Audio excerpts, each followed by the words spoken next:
പരിശുദ്ധ അമ്മയ്ക്കും തിരുകുമാരനും ഈ അൾത്താരയിലേക്ക് ഞങ്ങളുടെ കുടുംബത്തെ ക്ഷണിച്ചതിനെ ഓർത്ത് 1000 നന്ദി പറയുന്നു. സ്നേഹം നിറഞ്ഞവരെ, ഞാൻ ജൂബി, ഇതെൻ്റെ ഹസ്ബൻഡ് ബിനീഷ്, മൂത്ത കുട്ടി ടാനിയ, ഇത് ഞങ്ങളുടെ നടുക്കത്തെ മോൻ ടെമിൻ, ഒരു ഇളയ കുഞ്ഞും കൂടിയുണ്ട് 3 വയസ്സായ ടിയാര.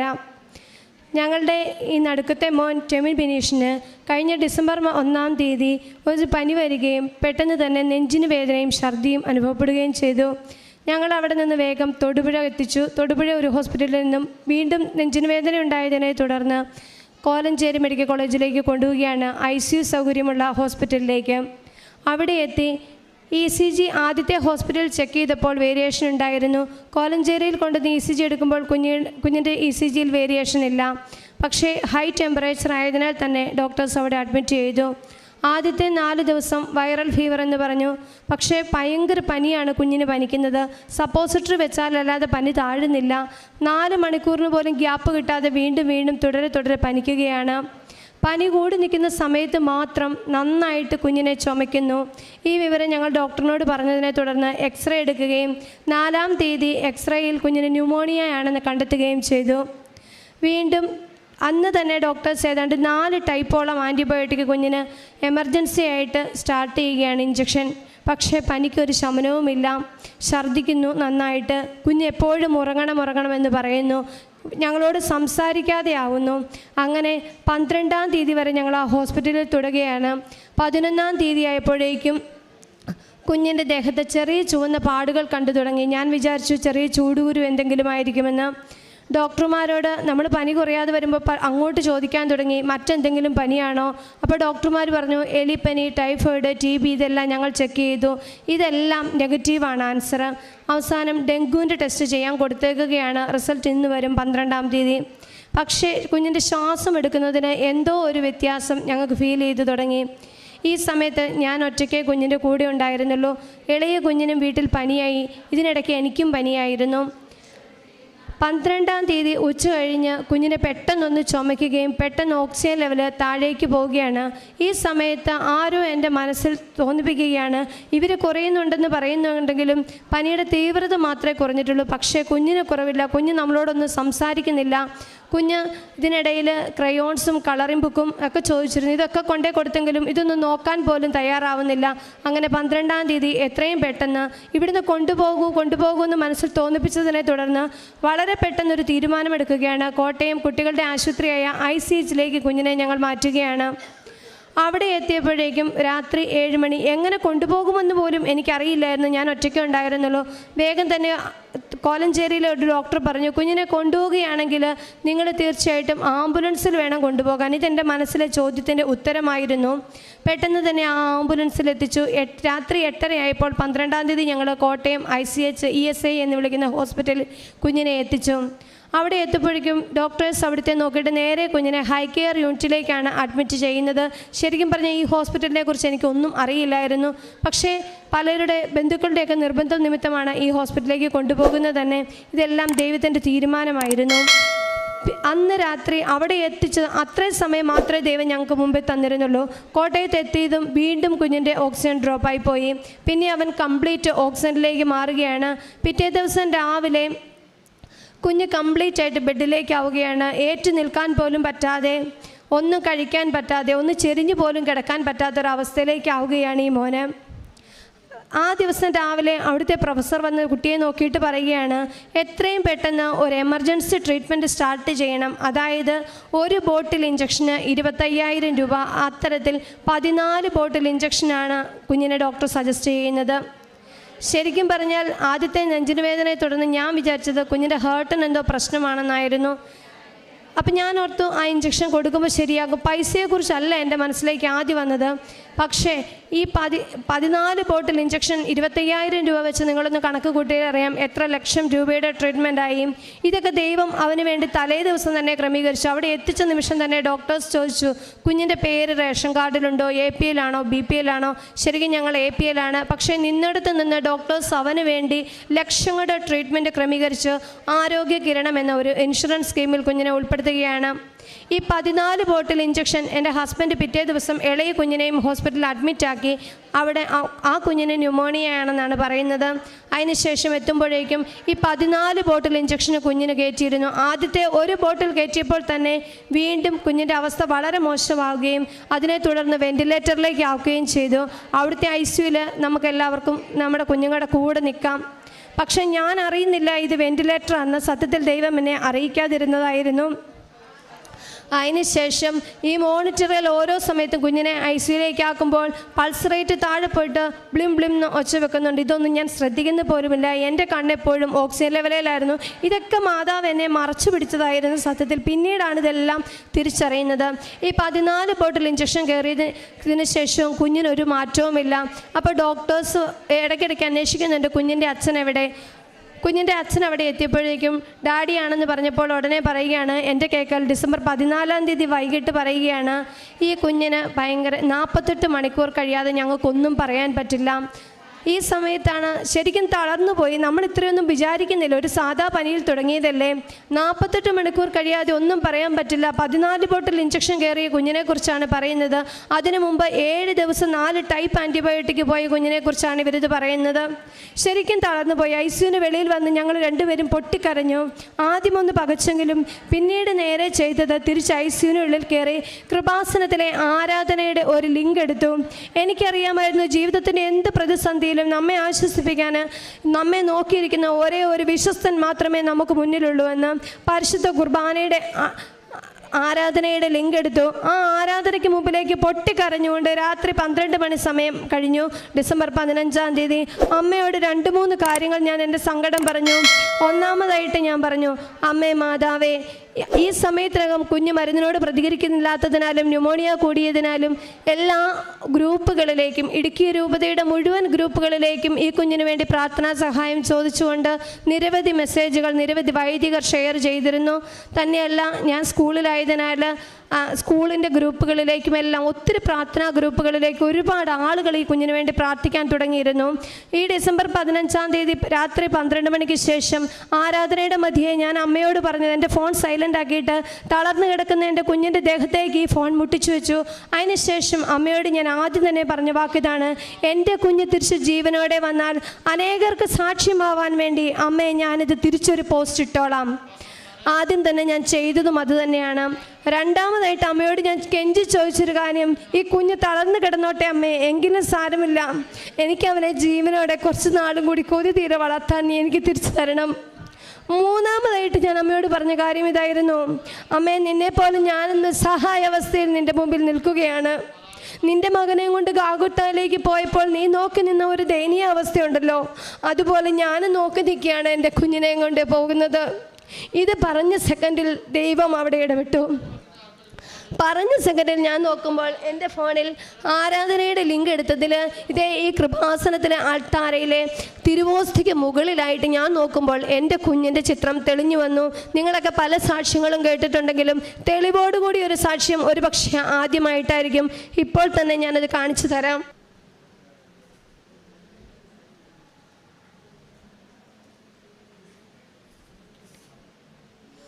എല്ലാവർക്കും കണ്ടു ബോധ്യമായി കാണുമല്ലോ. ഈ സമയത്ത് സത്യം പറഞ്ഞാൽ ആദ്യം ഞാൻ ഞെട്ടിപ്പോയി. പിന്നീട് എൻ്റെ മനസ്സിലേക്ക് എന്തോ ഒരു ഭയങ്കര ധൈര്യം വരികയാണ്.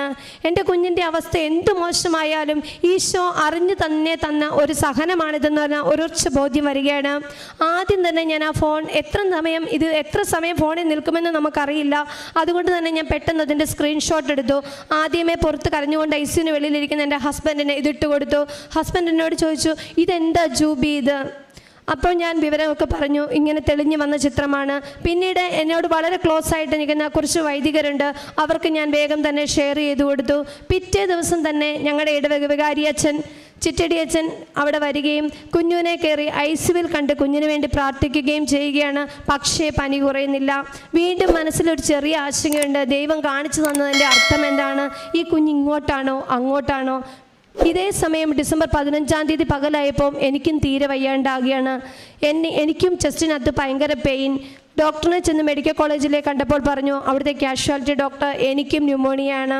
നിങ്ങളൊന്ന് ആലോചിച്ച് നോക്കിയാൽ മരണക്കിടക്കയിൽ കിടക്കുന്ന എൻ്റെ കുഞ്ഞിനെയും ഇട്ടിട്ട് ആ ICUവിൽ നിന്നും മാറേണ്ട ഒരു ഗതികേടാണ് അവിടെ എനിക്കുണ്ടാകുന്നത്. എത്ര ദയനീയമായ അവസ്ഥയാണ്. ശരിക്കും ആദ്യം ഓടിച്ചെന്നത് കാരിത്താസ് ഹോസ്പിറ്റലിൽ അഡ്മിറ്റ് ആവാനാ. കാരണം ഞാൻ റെഡിയായാലല്ലേ എൻ്റെ കുഞ്ഞിനെ വന്ന് എനിക്ക് പരിചരിക്കാൻ പറ്റുകയുള്ളൂ. അവിടെ ചെന്നപ്പോൾ അവിടെയും തടസ്സം, ബൈസ്റ്റാൻഡർ ഇല്ല കൂടെ. കാരണം പെട്ടെന്നല്ലേ ഓരോരുത്തർ അഡ്മിറ്റ് ആവുന്നത്. പിന്നെ എൻ്റെ സിസ്റ്ററിലോയെ വിളിച്ചു, കുഞ്ഞിൻ്റെ അടുത്താക്കി. അതിനുശേഷം തിരിച്ചു വന്ന് അവിടെ തന്നെ സിസ്റ്റേഴ്സിൻ്റെ ഒരു റെസിഡൻഷ്യൽ ഹോം എനിക്ക് കിട്ടുകയാണ്. അവിടെ ഞാൻ താമസിക്കുകയാണ്. ആദ്യത്തെ 2 ദിവസം ഭയങ്കര വിഷമം തോന്നി. കുഞ്ഞ് ICUവിൽ കിടക്കുകയല്ലേ, ഇളയ കുഞ്ഞും ഹോസ്പിറ്റലിൽ അഡ്മിറ്റാണ്. 16-ാം തീയതി രാവിലെ കേൾക്കുകയാണ് ഇളയ കുഞ്ഞിനെയും ICUവിലേക്ക് ആക്കണം. തൊടിപുഴ ചാഴികാട്ടിൽ നിന്നും ആ കുഞ്ഞിനെ വീണ്ടും ഞങ്ങൾ കോട്ടയത്തേക്ക് കൊണ്ടുവന്നു. പക്ഷേ ദൈവാനുഗ്രഹത്താൽ ഇളയ കുഞ്ഞിനെ ICUവിലേക്ക് ആക്കേണ്ടി വന്നില്ല. 5 ദിവസത്തെ സാധാരണ ട്രീറ്റ്മെൻറ്റ് കൊടുത്ത് പറഞ്ഞയച്ചു. പക്ഷേ 2 ദിവസം റൂമിലിരുന്നു കൊണ്ട് കരഞ്ഞ് ചങ്കുപൊട്ടി അമ്മയോട് നിലവിളിച്ച് പ്രാർത്ഥിച്ചുകൊണ്ടിരുന്നു. കൃപാസനത്തിലെ ആരാധനയും ഓൺലൈൻ ശുശ്രൂഷകളും കൂടി പ്രാർത്ഥിച്ചുകൊണ്ടിരുന്നു. 17-ാം തീയതി ആയിട്ടും കുഞ്ഞിൻ്റെ പനി മാറിയിട്ടില്ല. അപ്പോഴേക്കും ഞങ്ങൾ ആകെ നിരാശരാകുന്നുണ്ട്. നല്ല പനിയാണ് പനിക്കുന്നത്. ഡോക്ടേഴ്സ് പറഞ്ഞു എല്ലാ ഓർഗൻസും ഇൻഫെക്ഷൻ ആയിക്കഴിഞ്ഞു. ഇനിയും ഒരു പാരസിറ്റാമോൾ പോലും കുഞ്ഞിന് കൊടുക്കാൻ പറ്റില്ല. കാരണം ലിവർ, ലങ്സ്, ക്രിയാറ്റിനൊക്കെ 4-ന് മേളിലായി കഴിഞ്ഞു. ഒന്നും ഞങ്ങൾക്ക് ചെയ്യാൻ പറ്റില്ല. ഇതിനിടയിൽ എൻ്റെ കസിൻസ്, ഞങ്ങളുടെ ജോലി മേഖലയിലുള്ളവരൊക്കെ അവിടെ ഡോക്ടേഴ്സുമായിട്ട് ബന്ധപ്പെട്ട് പറഞ്ഞത് ഈ കുഞ്ഞിനെക്കുറിച്ച് നോ ഹോപ്പ് എന്നായിരുന്നു. പക്ഷേ ദൈവത്തിന് അവനെക്കുറിച്ച് ഒരുപാട് പദ്ധതികളും പ്ലാനുകളും ഉണ്ടായിരുന്നു. പക്ഷേ 17-ാം തീയതി ആയപ്പോഴേക്കും റൂമിലിരുന്ന് ഞാനും എൻ്റെ മൂത്ത മോളും കൂടി കൊന്ത ചൊല്ലി 253 രൂപ മുട്ടയിൽ നിന്ന് തന്നുകൊണ്ട് കൈ വിരിച്ചു പിടിച്ച് പ്രാർത്ഥിച്ചു. നിയോഗത്തോടെ അമ്മയോട് പറഞ്ഞു, കെഞ്ചി ചോദിച്ചതിൻ്റെ ഫലമായിട്ട് 17-ാം തീയതി ഉച്ച കഴിഞ്ഞ് വിളിച്ചപ്പോൾ കുഞ്ഞിൻ്റെ പനി കുറവുണ്ടെന്ന് പറഞ്ഞു. 17-ാം തീയതി ഏതാണ്ട് ഒരു 6 മണി 6:30 സമയത്ത് ഞാൻ റൂമിലിരുന്ന് പ്രാർത്ഥിക്കുമ്പോൾ യാക്കോബെ അച്ഛനോട് ഫോണിൽ സംസാരിക്കുമ്പോൾ ഞാൻ പറഞ്ഞു, എപ്പോഴും ഞാൻ പ്രാർത്ഥിക്കുമ്പോൾ തിരുഹൃദയ ഈശോയെ തന്നെ കാണുന്നു അച്ഛാ. വീണ്ടും ആ സമയത്ത് സംസാരിച്ചുകൊണ്ടിരിക്കുന്ന അതേ സമയത്ത് തിരുഹൃദയ ഈശോ ആണിപ്പഴുത്തുള്ള കരം എൻ്റെ കുഞ്ഞിന് നേരെ നീട്ടുന്നത് ഞാൻ കണ്ടു. ദൈവം കൊടുത്ത വലിയ സൗഖ്യമായിരുന്നു അത്. ആ സമയം തന്നെ കുഞ്ഞിൻ്റെ പനി വിട്ടുമാറി. പിന്നീട് കുഞ്ഞിനെ പനിച്ചില്ല. പക്ഷേ വീണ്ടും ഡോക്ടേഴ്സ് എൻ്റെ ഹസ്ബൻഡിനെ വിളിച്ചു പറഞ്ഞു, പനി മാറിയെങ്കിലും ഞങ്ങൾക്കൊന്നും പറയാൻ പറ്റില്ല. കാരണം ന്യൂമോണിയ ഇപ്പോഴും കൂടി തന്നെയാണ് നിൽക്കുന്നത്. പക്ഷെ പനി മാറി എന്ന് കേട്ടപ്പോൾ തന്നെ എനിക്ക് സമാധാനമായി. മാതാവ് ഇടപെടുന്നുണ്ട്, ദൈവം ഇടപെടുന്നുണ്ടെന്നുള്ള ഒരു ഉറച്ച വിശ്വാസമുണ്ടായിരുന്നു. പ്രാർത്ഥനയിൽ തന്നെ തുടർന്നു കൊണ്ടിരുന്നു. 20-ാം തീയതി ഞാൻ എൻ്റെ കുഞ്ഞിൻ്റെ അടുത്തേക്ക് വരികയാണ്. അപ്പോഴേക്കും കുഞ്ഞ് കുറേശ്ശെയൊക്കെ ഭക്ഷണം കഴിച്ചു തുടങ്ങി. അത്യാവശ്യം ബാലൻസോടെ പിടിച്ചിരുത്തിയാൽ ഇരിക്കുമെന്നൊരവസ്ഥയിലേക്കായി. നിങ്ങൾ കാണുന്ന അവസ്ഥയല്ല, ഒരു വിരൽ പോലും അനക്കാൻ പറ്റത്തില്ലാത്ത അവസ്ഥയിലായിരുന്നു എൻ്റെ കുഞ്ഞ്. 20-ാം തീയതി തിരിച്ച് ഹോസ്പിറ്റലിൽ എത്തുമ്പോഴേക്കും ഹസ്ബൻഡ് വീണ്ടും ഡൗൺ ആയിരിക്കുകയാണ്. ഞാൻ കാണുമ്പോൾ എന്നോട് പറഞ്ഞു, ഇതെല്ലാം കഴിഞ്ഞപ്പോൾ ഇപ്പോൾ ഇതേ കുഞ്ഞിന് ഫിക്സ് വന്നു. ഞാൻ ഈശോയുടെ പുറത്ത് ഐസിന് വെളിയിലിരുന്നുകൊണ്ട് പറഞ്ഞു, നീ നീട്ടിയ കരമാണെങ്കിൽ പിൻവലിക്കില്ല എന്ന് എനിക്ക് ഉറച്ച വിശ്വാസമുണ്ട്. ആ ഉറച്ച വിശ്വാസത്തോടെ ഞാൻ പുറത്തിരുന്ന് എൻ്റെ കുഞ്ഞിനൊന്നും സംഭവിക്കില്ല, ദൈവം അവനെ കാത്തുകൊള്ളും. ഇതിനിടയിൽ വേറൊരു അച്ഛൻ അവൻ്റെ അടുത്ത് ICUവിൽ വന്ന് പ്രാർത്ഥിച്ചതിന് ശേഷം എൻ്റെ ഹസ്ബൻഡിനോട് പറഞ്ഞിരുന്നു, ഒന്നും വിഷമിക്കേണ്ട, 3 ദിവസം കഴിയുമ്പോൾ കുഞ്ഞ് പതിയെ ഓക്കെ ഇങ്ങ് വന്നോളും. വീണ്ടും ഫിക്സ് വന്നു, ഇഞ്ചക്ഷൻ എടുത്തു. കുറച്ച് കഴിഞ്ഞപ്പോഴത്തേക്കും കുഞ്ഞിൻ്റെ അടുത്തേക്ക് ഞാൻ 5 ദിവസത്തിന് ശേഷമാണല്ലോ ചെല്ലുന്നത്, ചേർത്ത് നിർത്തി എന്നെ കെട്ടിപ്പിടിച്ച് 2 കൈയും കൊണ്ട് അവിടെ കിടന്ന് വീണ്ടും അവൻ ഉറങ്ങി. ഒരു 10 മണിയായപ്പോൾ പറഞ്ഞു, എനിക്ക് വിശക്കുന്നു, വെല്ലം തരാൻ പറഞ്ഞു. അങ്ങനെ പതുക്കെ അവൻ ഭക്ഷണം കഴിച്ചു തുടങ്ങി. 23-ാം തീയതി ആയപ്പോഴേക്കും കുഞ്ഞ് കംപ്ലീറ്റ് ഓക്സിജനിൽ നിന്ന് മാറി. ഡിസംബർ 1-ാം തീയതി തുടങ്ങിയതാണ്. 25-ാം തീയതി നടന്നു. യേശുവിൻ്റെ ജനനം പോലെ രണ്ടാമതൊരു ജന്മം ദൈവം അവന് കൊടുത്തു. 25-ാം തീയതി അവൻ പറഞ്ഞു, ടോയ്ലറ്റിലേക്ക് ഞാൻ പിടിച്ചുകൊണ്ട് പോയി. തിരിച്ചാരും പിടിക്കാതെ കൊച്ചു തന്നെ നടന്നു വന്നു. ICUവിലെ ഡോക്ടേഴ്സ് നോക്കിയിരുന്ന് ചിരിക്കുകയായിരുന്നു. 27-ാം തീയതി കുഞ്ഞിനെ ICUവിൽ നിന്ന് വെളിയിലേക്ക് ഇറക്കി. അവനെ നോക്കിക്കൊണ്ടിരുന്ന സിറിൽ ഡോക്ടർ വന്നിട്ട് പറയുകയാണ്, ഇപ്പോൾ കുഞ്ഞിൻ്റെ 90% കാര്യങ്ങളും ഓക്കെ ആയിട്ടുണ്ട്. നിലനിൽക്കുന്ന 10% ഹാർട്ടുമായിട്ട് ബന്ധപ്പെട്ടുള്ളതാണ്. ഇനി കാർഡിയോളജിസ്റ്റ് എന്ത് പറയുന്നു അതുപോലെ നിങ്ങൾ ഫോളോ ചെയ്താൽ മതി എന്ന് പറഞ്ഞ് ജനുവരി 2-ാം തീയതി കുഞ്ഞിനെ ഹോസ്പിറ്റലിൽ നിന്ന് ഡിസ്ചാർജ് ചെയ്തു. ഈ സമയത്തെല്ലാം മാതാവ് എന്നോട് ഈ കുഞ്ഞിൻ്റെ മുഖം തെളിഞ്ഞു വന്ന കാര്യം സിറിൽ ഡോക്ടറിനോട് പറയാൻ എന്തോ മനസ്സിൽ നിന്നൊരു പ്രചോദനം നൽകുന്നുണ്ടായിരുന്നു. അവസാനം ഞാൻ ആ ഡോക്ടറോട് പറയുകയാണ് പിന്നീട് ചെക്കപ്പിന് ചെന്നപ്പോൾ. അപ്പോൾ ഡോക്ടർ ഒരു ചിരിയൊക്കെ ചിരിച്ചിട്ട് എൻ്റെ ഫോൺ മേടിച്ചത് നോക്കി, അതിൻ്റെ ഒരു ഫോട്ടോ ഡോക്ടറുടെ ഫോണിലേക്ക് എടുത്തു. എന്നിട്ട് ഡോക്ടറിനോട് ഞാൻ പറഞ്ഞു, ഇതിലും വലിയ തെളിവ് എനിക്ക് തരാനില്ല ഡോക്ടറെ എന്ന് ചിരിച്ചുകൊണ്ട് പറഞ്ഞപ്പോൾ ഡോക്ടർ തിരിച്ചെന്നെ കാണിക്കുകയാണ്. ഡോക്ടറിൻ്റെ ഫോണിൽ ഡിസ്പ്ലേ ഇട്ടിരിക്കുന്നത് കൃപാസനം അമ്മയുടേതായിരുന്നു. ആ ഡോക്ടറും അമ്മയുടെ കരങ്ങളിലുള്ള മകനായിരുന്നു എന്ന് പിന്നീട് വ്യക്തമായി. ദൈവത്തിൻ്റെ വലിയ പദ്ധതിയായിരുന്നു ഈ ദിവസങ്ങളിലെല്ലാം. അതുപോലെ അന്ന് പനി മാറാതെ വന്നപ്പോൾ ഞങ്ങൾ ഡിസംബർ 17 കുഞ്ഞിൻ്റെ പനി മാറുന്നു. പക്ഷേ 17-ാം തീയതി ഞങ്ങൾ നിരാശരായി ചിന്തിച്ചു കുഞ്ഞിനെ ഇനി അസ്റ്ററിലേക്ക് മാറ്റാം. 18-ാം തീയതി ഒരു ബ്ലഡിൻ്റെ റിസൾട്ട് ആലപ്പുഴ വൈറോളജി ലാബിൽ നിന്നും വരാനുണ്ട്, അതും കൂടെ വരട്ടെ. പക്ഷേ ആ ഒരു റിസൾട്ടിന് വേണ്ടി ദൈവം ഞങ്ങളെ അവിടെ പിടിച്ചു നിർത്തിയതായിരുന്നു. ഇല്ലെങ്കിൽ നേരത്തെ തന്നെ ഞങ്ങൾ അസ്റ്ററിലേക്ക് മാറ്റുമായിരുന്നു. 18-ാം തീയതി റിസൾട്ട് വന്നില്ല. പക്ഷേ അത്ഭുതകരമായിട്ട് 17-ാം തീയതി ദൈവം അവൻ്റെ പനി മാറ്റുകയാണ്. ഇതിന് ശേഷം കാർഡിയോളജിസ്റ്റിനെ കണ്ടാൽ മതിയെന്ന് പറഞ്ഞ് വിട്ടിട്ട് ഞങ്ങൾ ഏതാണ്ട് ഫെബ്രുവരി 15-ാം തീയതി ചെക്കപ്പിന് ചെന്നപ്പോൾ കാർഡിയോളജിസ്റ്റ്, അതായത് എറണാകുളം ലിസി ഹോസ്പിറ്റലിലെ ഡോക്ടർ അനിൽ, പീഡിയാട്രിക് കാർഡിയോളജിസ്റ്റ് ഞങ്ങളോട് പറയുകയാണ് മോൻ്റെ ഒരു കാർഡിയാക് MRI എടുക്കണം.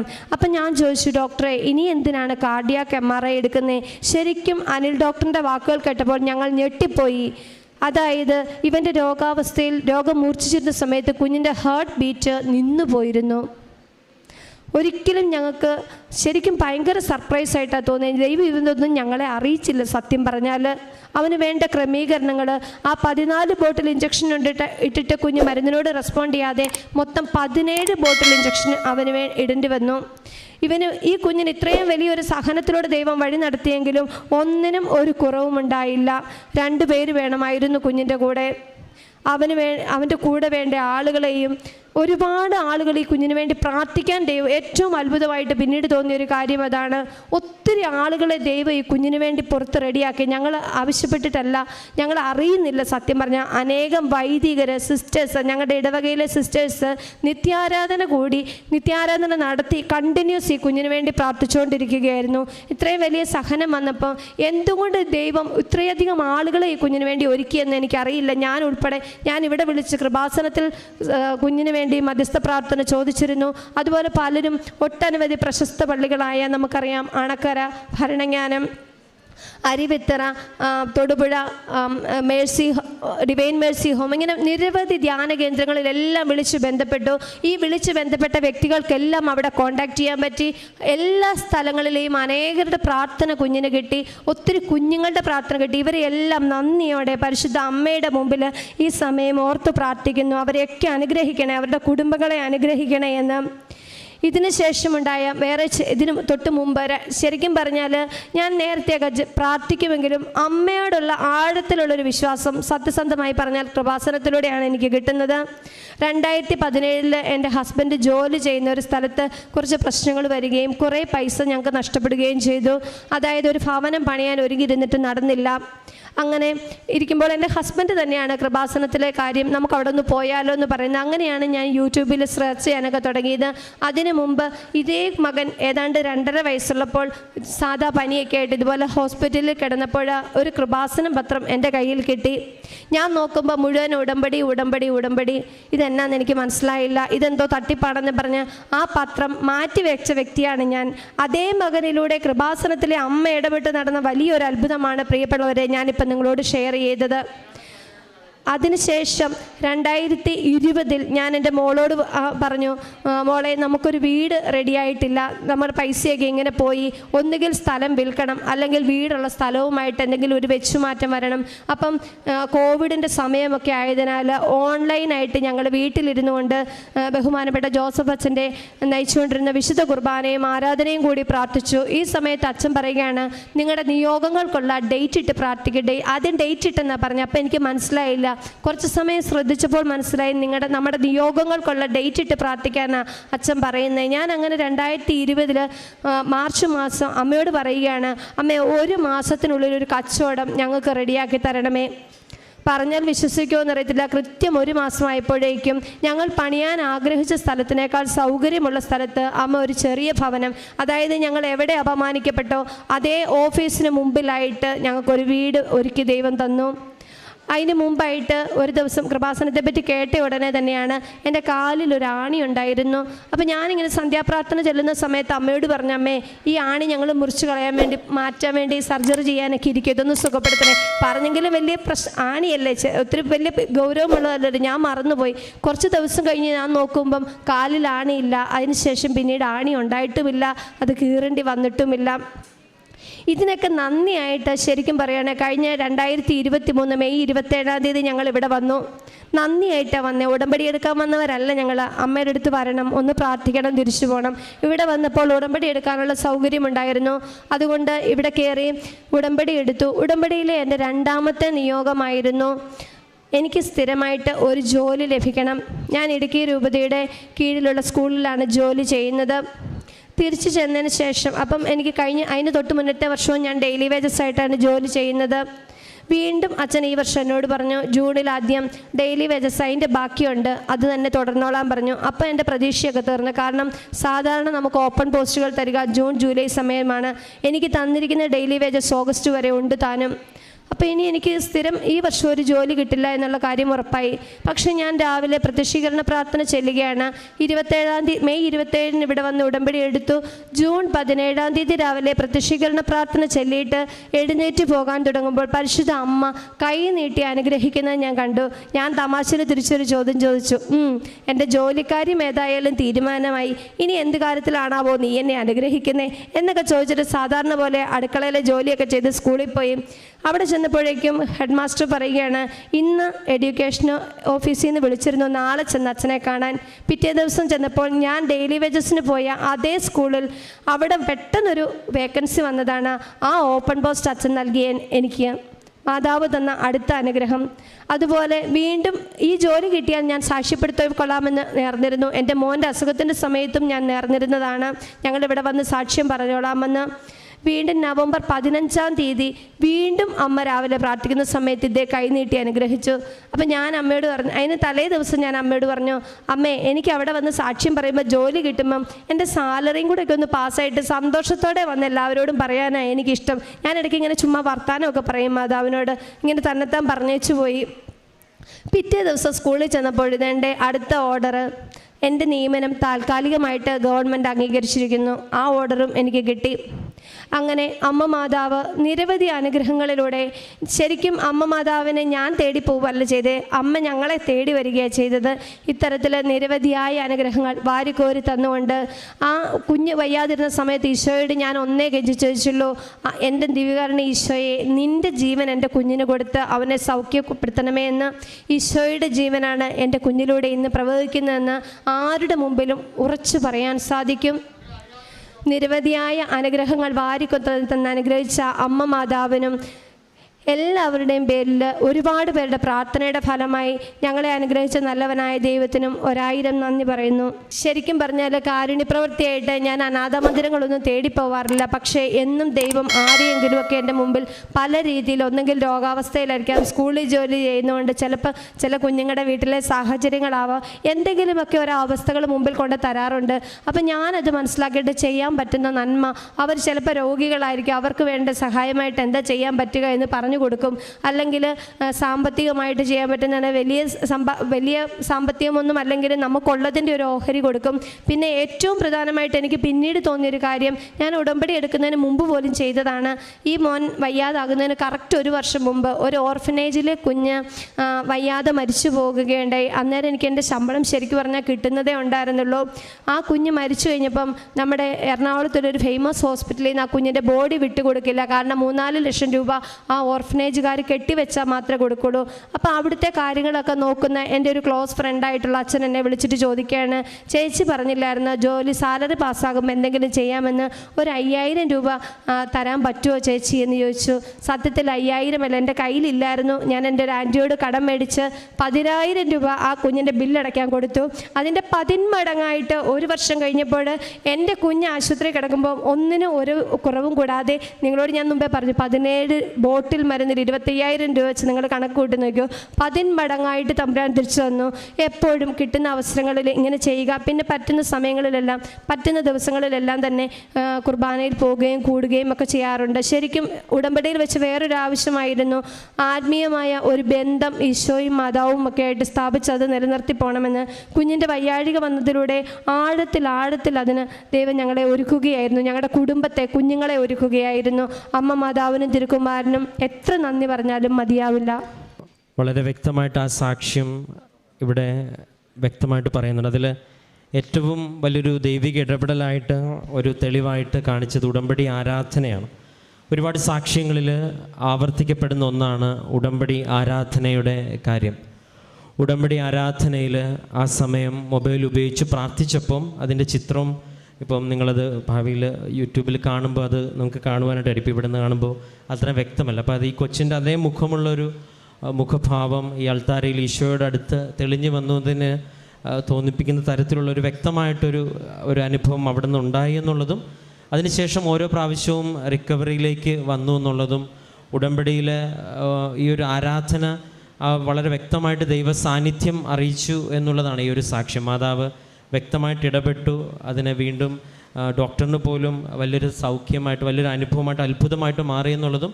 അപ്പോൾ അദ്ദേഹത്തിന് ചികിത്സിച്ചുകൊണ്ടിരുന്ന ഡോക്ടറിൻ്റെ ഈ കാര്യം പറയുമ്പം ഡോക്ടറിന് തന്നെ മൊബൈൽ എടുത്തിട്ട് പരിശുദ്ധ അമ്മ, അത് കൃപാസന മാതാവിൻ്റെ വാൾപേപ്പർ കാണിച്ചിട്ട് ആ വിശ്വാസത്തെ കൺഫേം ചെയ്യുന്നുണ്ട്. അതായത് ഇതിൽ മാതാവ് ഇടപെട്ടു എന്നുള്ളൊരു വിശ്വാസ സത്യം അത് ബന്ധപ്പെട്ടവരോട് കാണിക്കുമ്പോൾ അവരും ഈ ഒരു വിശ്വാസ സത്യത്തെ കൺഫേം ചെയ്യുന്നു. പിന്നീട് നടന്ന കാര്യങ്ങളെല്ലാം വ്യക്തമായിട്ട് പറയുന്നുണ്ട്. അപ്പോൾ അതിന് മുമ്പ് തന്നെ പരിശുദ്ധ അമ്മയുടെ വലിയ ഇടപെടൽ തങ്ങളുടെ ജീവിതത്തിൽ ഉണ്ടായിട്ട് ഓരോ സാഹചര്യങ്ങളും എടുത്ത് പറയുന്നുണ്ട്. അപ്പോൾ പ്രാർത്ഥനയിൽ ലഭിച്ചൊരു ശക്തി ഏറ്റവും അവസാനം പറയുമ്പോൾ ഈ ഒരു അനുഭവം ഉടമ്പടിയിലൊരു നിയോഗമായിരുന്നു. അതായത് ആത്മീയമായിട്ട് വളരാനായിട്ടുള്ളൊരു അനുഭവമായിട്ട് ഇത് മാറിയെന്നുള്ളതും, ഒപ്പം ഉടമ്പടിയിൽ ലഭിച്ചൊരു അനുഭവമായിട്ട് സാക്ഷ്യപ്പെടുത്തുകയും ചെയ്യുന്നുണ്ട്. ഈ കുടുംബം വന്നേറെ പ്രത്യേകിച്ച് ഇനിയും മുൻപോട്ടുള്ള ഉടമ്പടി യാത്രയിൽ പരിശുദ്ധ അമ്മയുടെ എല്ലാവിധ അനുഭവങ്ങളും ലഭിക്കട്ടെ എന്ന് പ്രാർത്ഥിക്കുന്നു. നമുക്ക് കരങ്ങളടിച്ച് ദൈവത്തിൻ്റെ നാമം മഹത്വപ്പെടുത്താം.